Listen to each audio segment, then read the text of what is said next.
귀한 찬양 감사드립니다. 우리 찬양해 주신 것처럼 우리를 향한 하나님의 그 놀라운 사랑을 붙잡고 우리에게 주시는 하나님의 기쁨을 누리며 기쁘게 살아가는 우리 모두가 될 수 있기를 주의 이름으로 간절히 축원합니다. 아마 세상에 잔소리를 좋아하는 사람은 없을 겁니다. 어렸을 때는 그 잔소리가 듣기 싫어서 그 부모님 품에서 좀 빨리 벗어났으면 좋겠다라고 생각한 적도 있죠.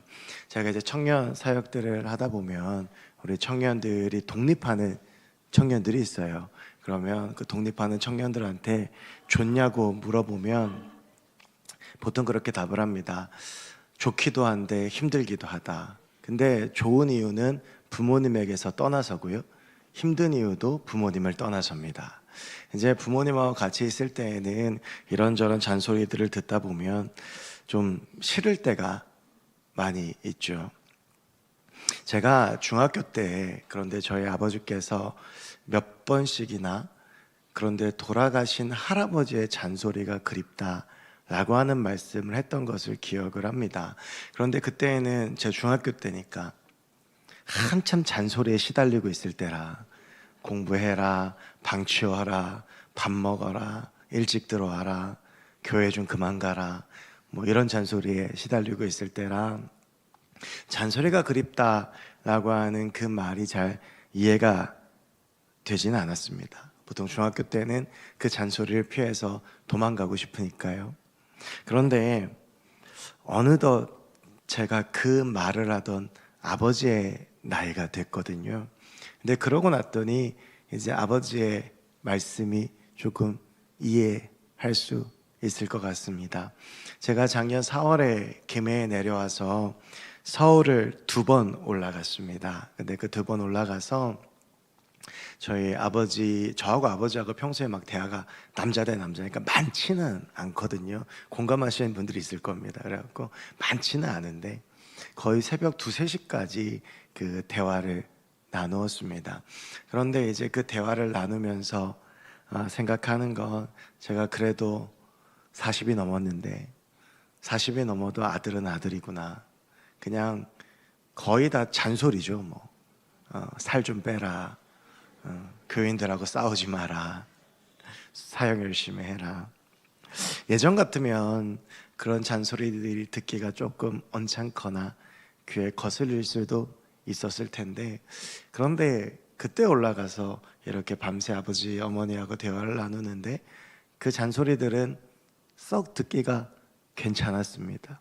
그래서 제가 왜 똑같은 말인데 지금은 듣기가 좋을까라고 생각을 해보니까 제가 자녀를 키우면서 그 잔소리의 본질이 뭔지를 깨달아서 그런 것 같습니다. 그 잔소리의 본질은 사랑입니다. 그러니까 사랑이 있으니까 그런 말들을 하는 것이죠. 바울이요, 빌립보 교회에게 자신의 마음을 담아서 감옥 안에서 2장에 걸쳐서 굉장히 강력한 선포를 합니다. 자신의 삶에 대한 이야기도 하고 그리스도에 대한 이야기도 하면서 그리스도의 복음에 합당한 삶은 어떤 것인지, 그리고 그 합당한 교회는 어떤 것인지에 대해서 이야기를 하지요.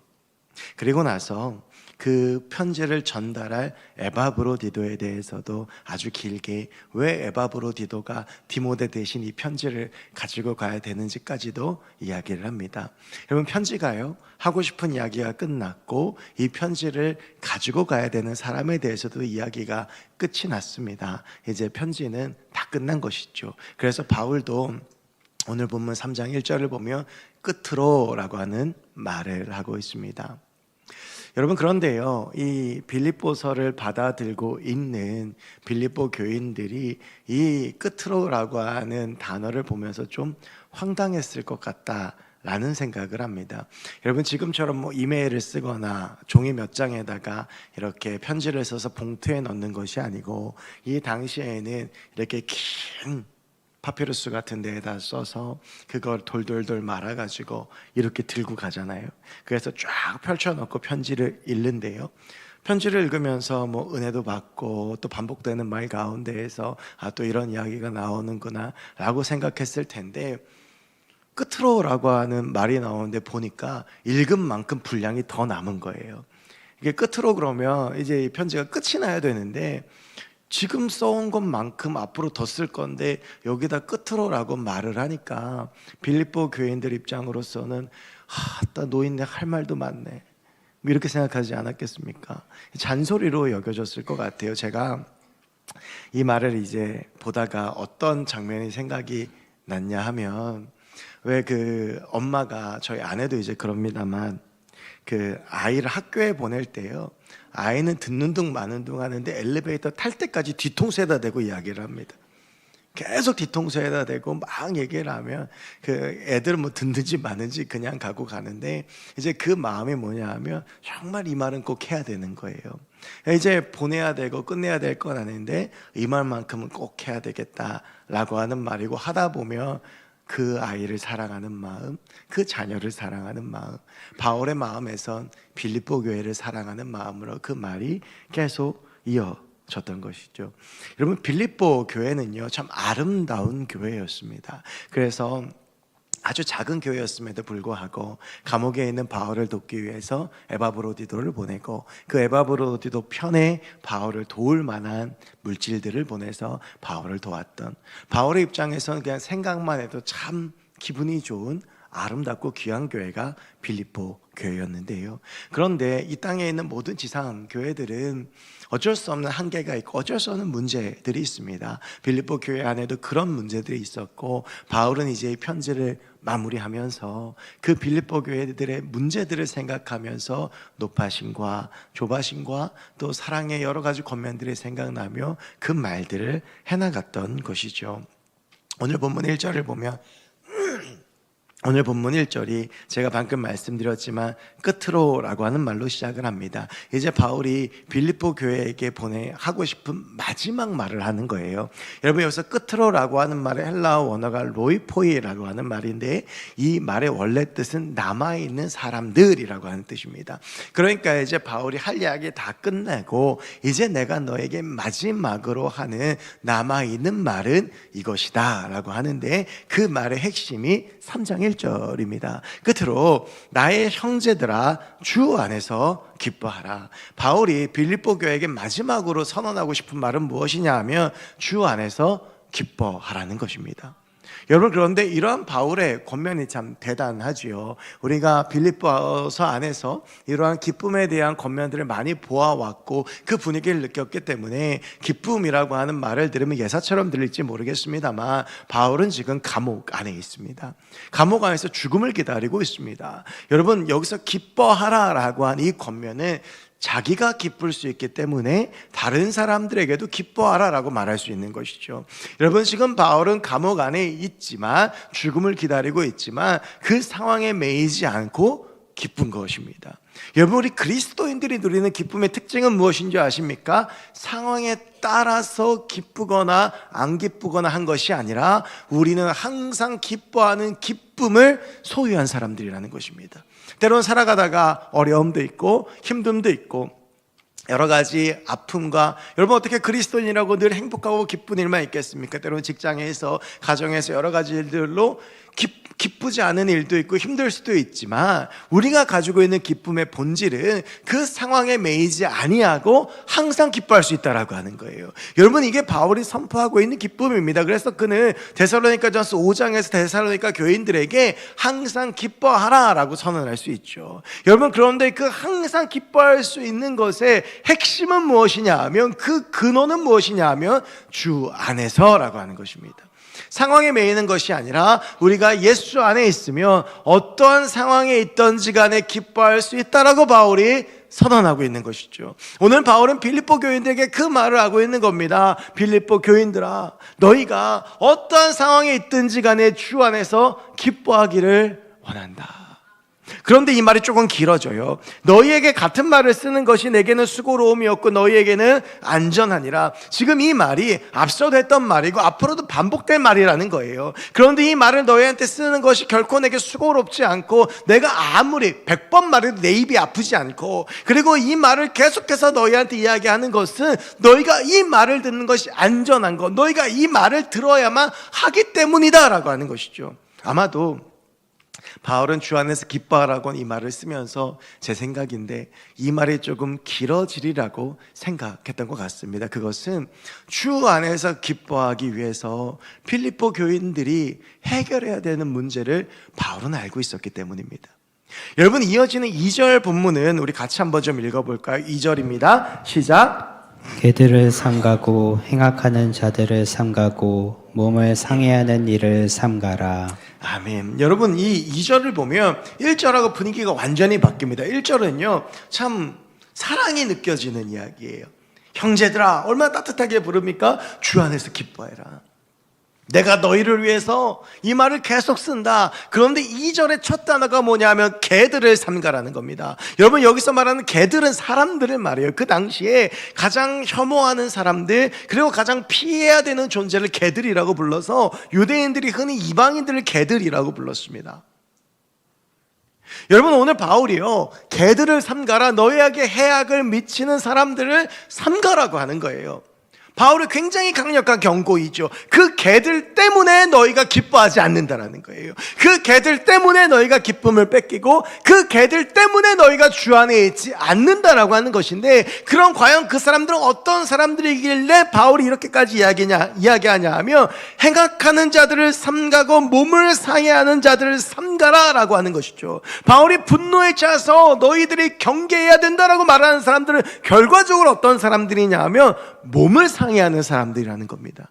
그럼 이게 어떤 의미인가? 여러분, 여기서 몸을 상해한다는 것은 헬라어로 카타토메라고 하는 말인데 이 말이 자른다라고 하는 뜻이거든요. 이 말이 의미하는 것이 할례입니다.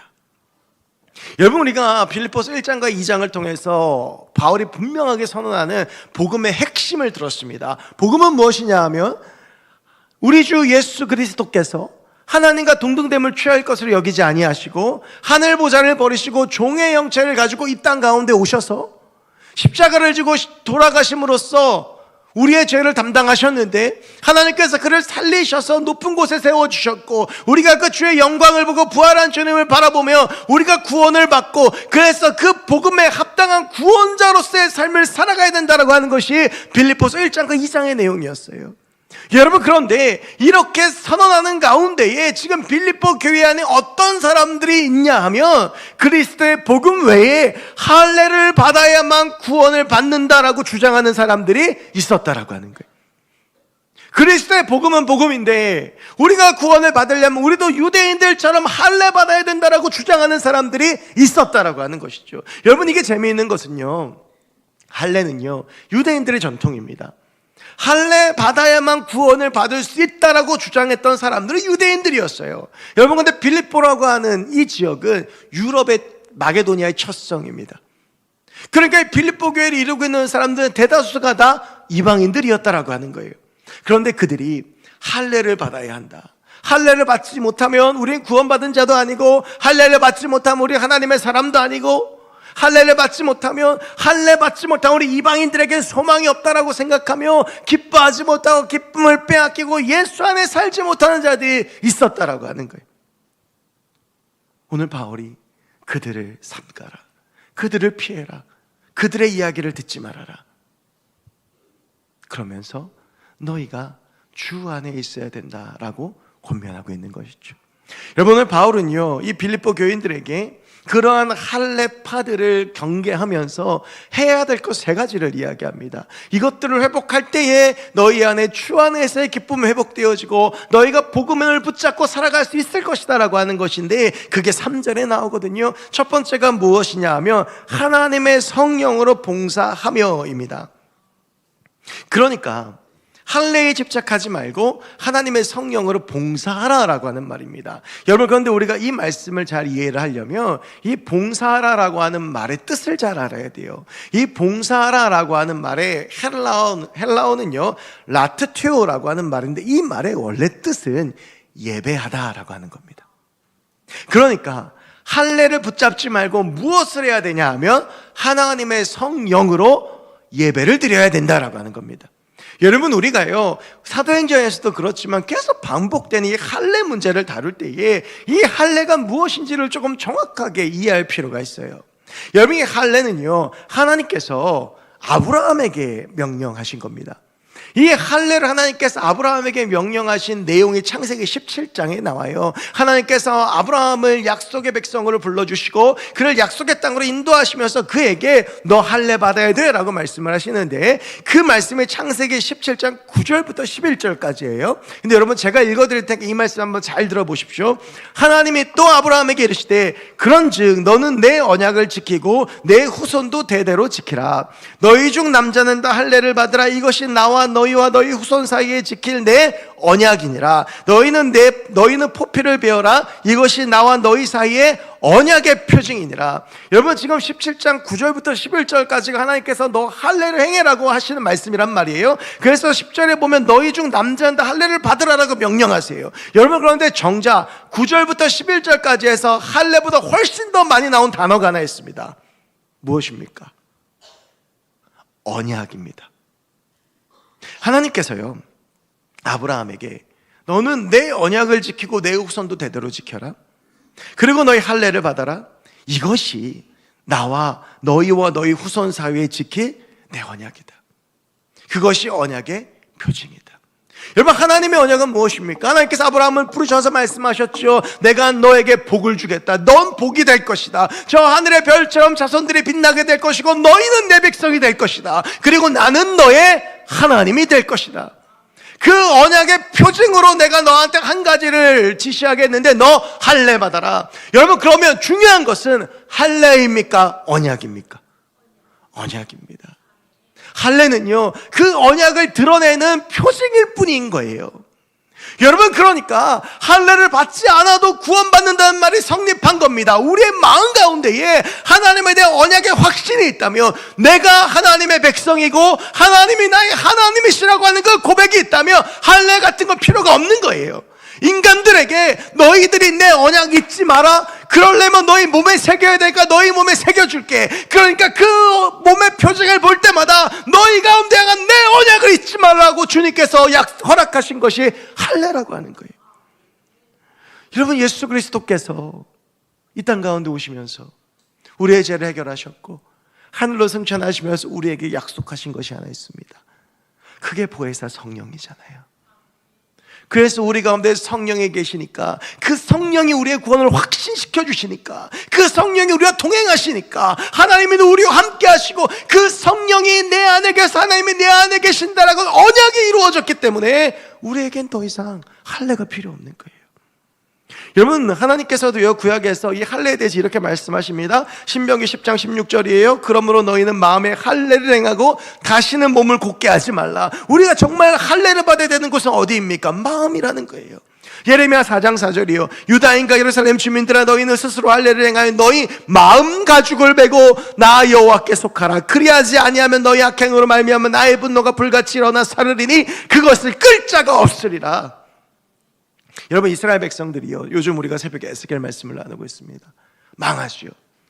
남유다가 망했습니다. 바벨론에 의해서 3번이나 침공당하고요, 마지막 3차 침공 때에는 예루살렘 성이 1년 6개월 동안 포위당해가지고 그 안에서 굶어 죽는 사람들이 속출해서 비참하게 패배했어요. 여러분, 그렇다면 북이스라엘이, 하나님의 백성인 북이스라엘이 아수르에 망하고 하나님의 백성인 남유다가 바벨론에 망한 이유가 무엇입니까? 그들이 할례를 받지 않아서입니까? 아니요. 그들은 난지 8일 되면 무조건 할례를 행했습니다.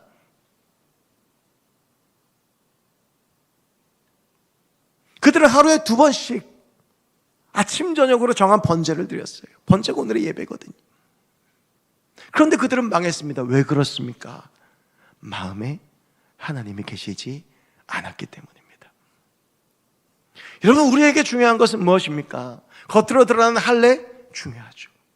여러분, 그러나 우리는 하나님을 붙잡고 우리 안에 계신 성령으로 말미암아 하나님 앞에 서야 되는 하나님의 백성들인 겁니다. 여러분, 그리고 그런 우리가 마음을 다해서 하나님 앞에 나오는 시간이 예배인 것이죠. 여러분, 이스라엘 백성들처럼 몸에 할례는 받았지만 형식적으로 와서 예배드리고 그 예배가 그저 의무만 되는 것으로는 우리 안에 하나님께 주신 기쁨이 회복되어질 수가 없다라고 하는 거예요. 여러분, 우리 안에 회복되어져야 되는 것은 하나님의 성령을 구하며 그 하나님의 영으로 우리의 마음을 다해 하나님께 예배하는 것입니다.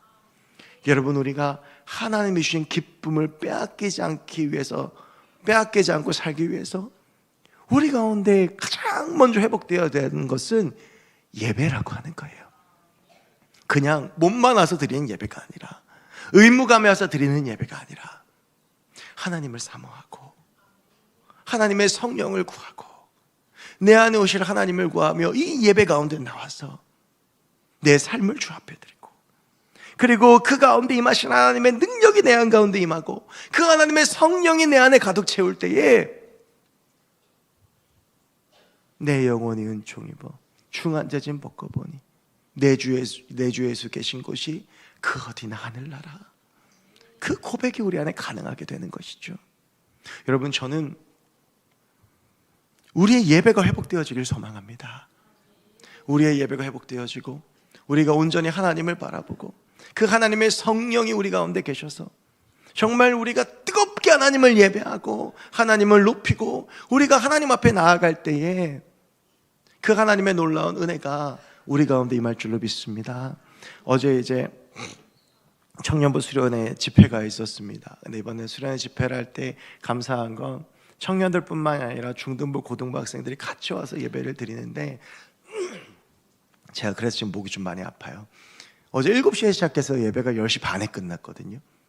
3시간 반을 예배를 드리는데 그때 이제 뒤에서 같이 예배 드리는 집사님들과 함께 나누었던 게 이게 꼭 천국인 것 같다.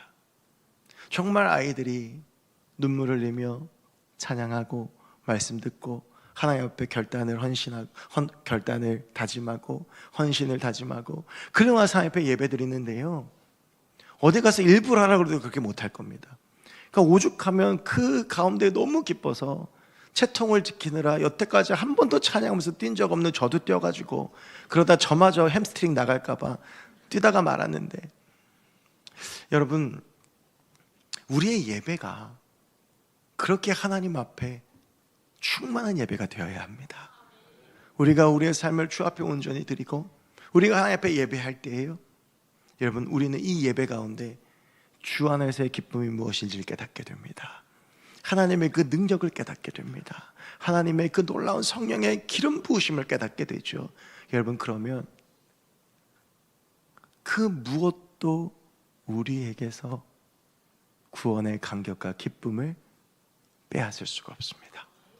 우리가 성령으로 예배드리길 간절히 소망하는 저와 여러분이 됐으면 좋겠습니다. 여러분, 두 번째로 바울이 권면하는 것은 하나님의 성령으로 봉사하며 그리스도 예수로 자랑하고. 여러분, 제가 아까 그런 말씀을 드렸어요. 참 이해가 안 되는 것 중에 하나가 이것입니다.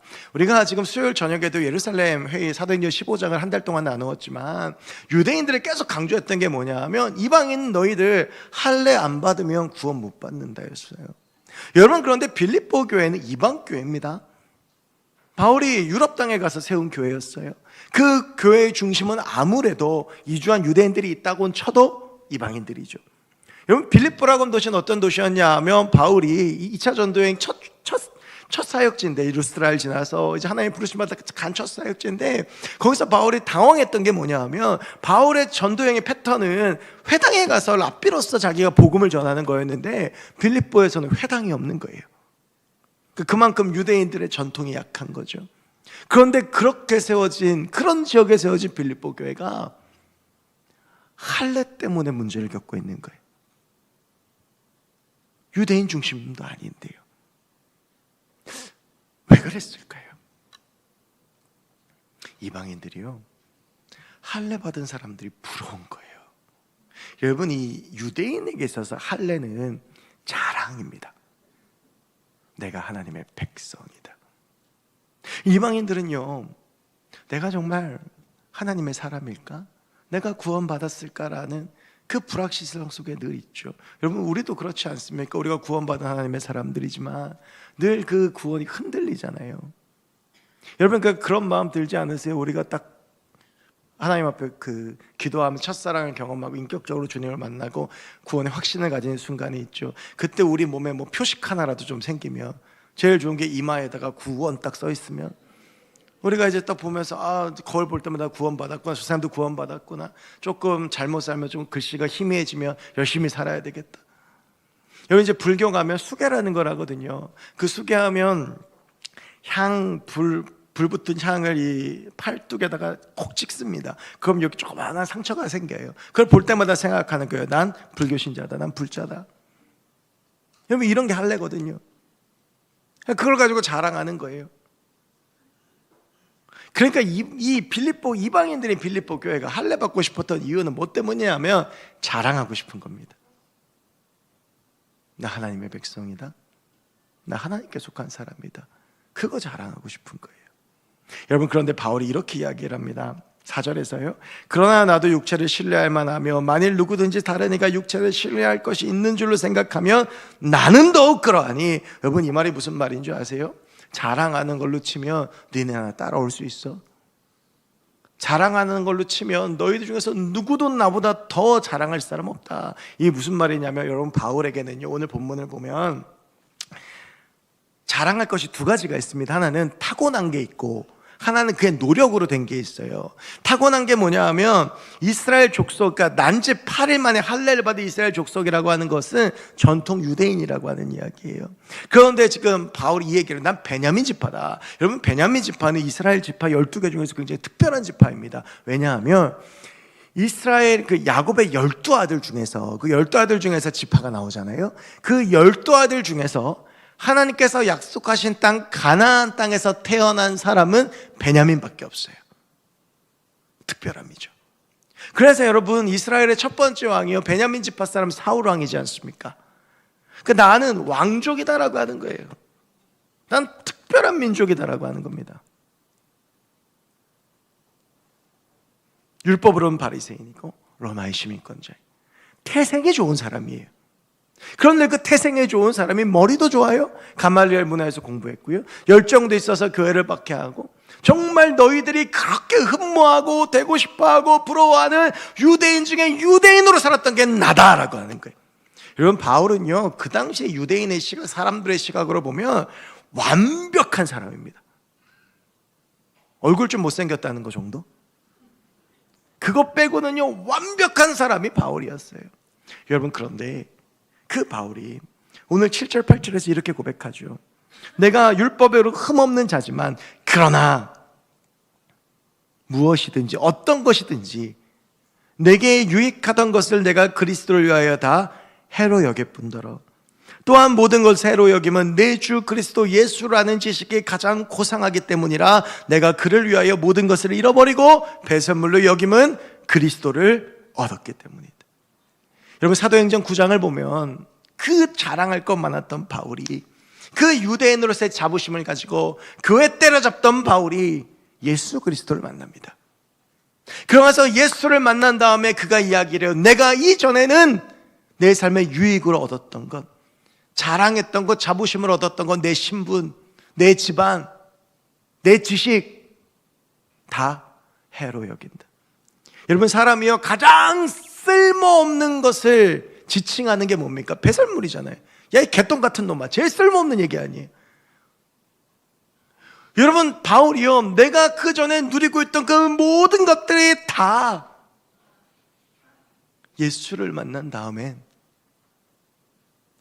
아무 쓸모도 없는 것들이었다라고 하는 겁니다. 바울이 깨달은 거예요.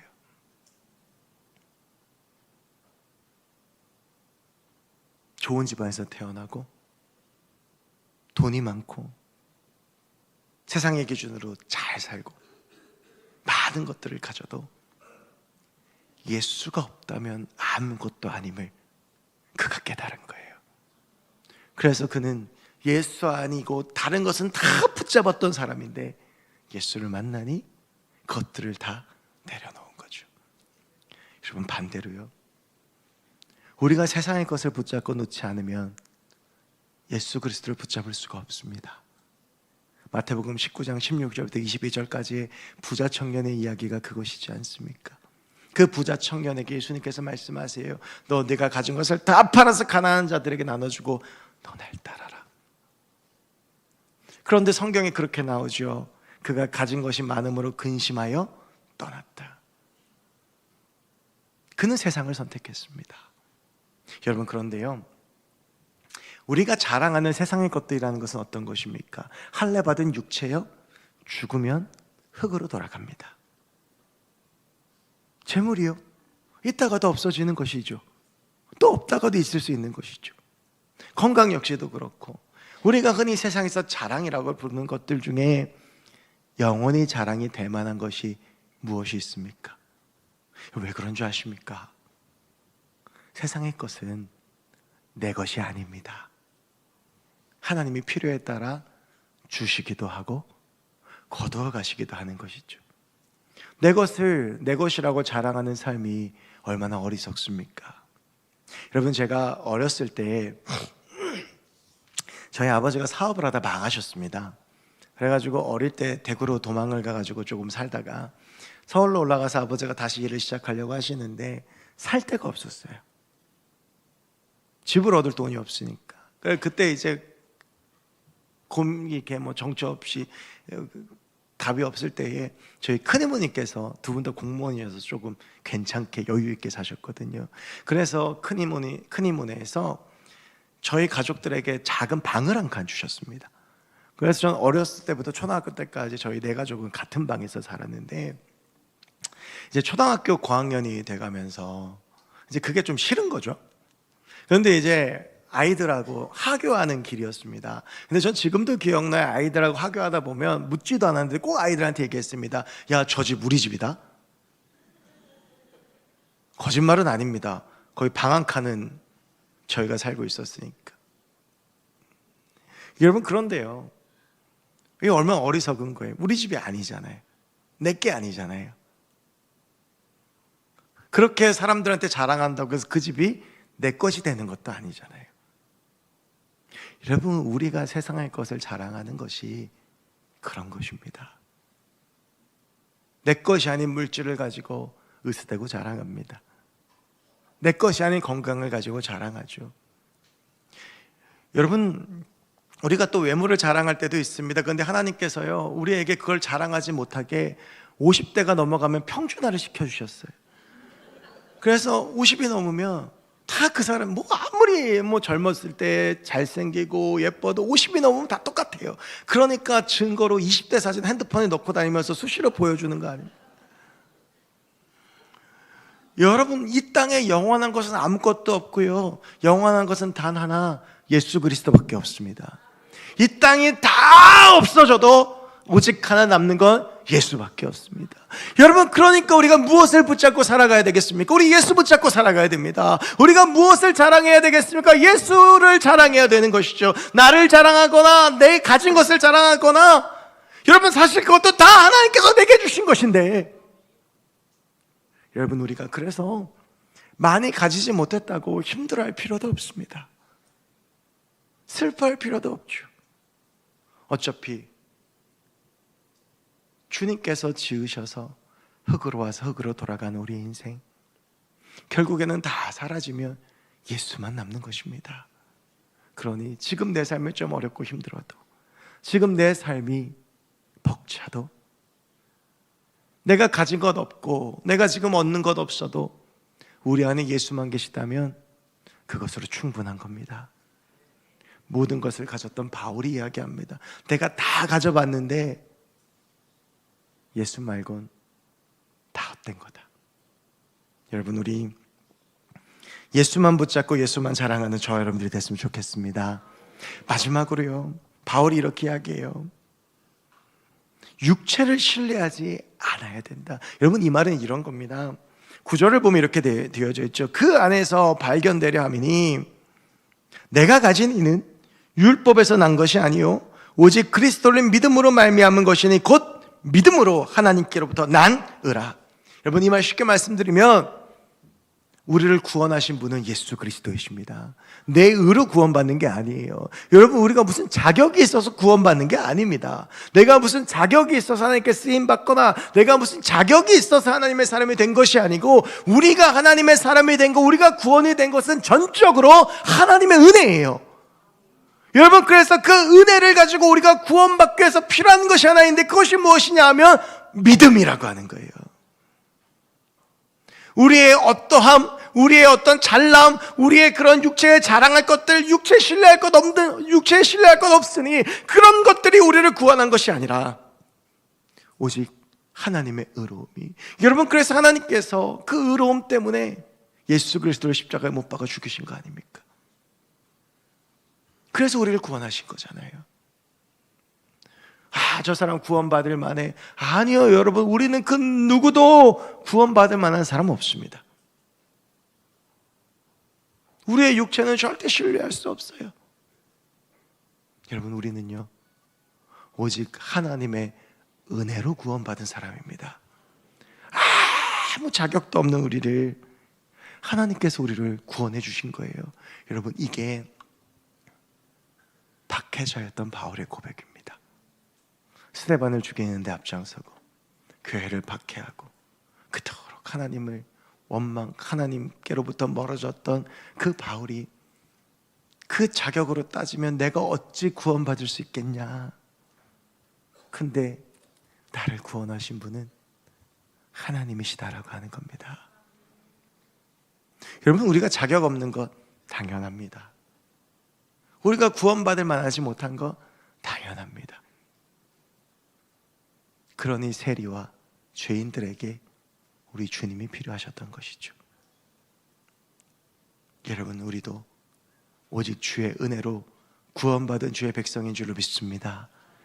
그런 우리에게 있는 고백이 주 없이는 살 수 없다라고 하는 겁니다. 겸손해지는 것이죠. 내 의와 내 고집을 자랑할 수 없는 겁니다. 오직 예수님만 붙잡는 것입니다. 여러분, 오직 예수 그리스도 붙잡고 그의 은혜를 의지하며 그 십자가의 그늘 아래에서 십자가 붙잡고 살아가는 우리 모두가 될 수 있길 주의 이름으로 간절히 축원합니다. 기도하겠습니다. 하나님, 우리에게 주님이 필요합니다. 세상의 것들 자랑하지 아니하고 변하지 아니하시는 주의 은혜 붙잡고 주님의 은혜로 살아가고 승리하는 우리 모두가 되게 하여 주시옵소서. 감사드리며 모든 말씀 예수 그리스도의 이름으로 기도하옵나이다. 아멘.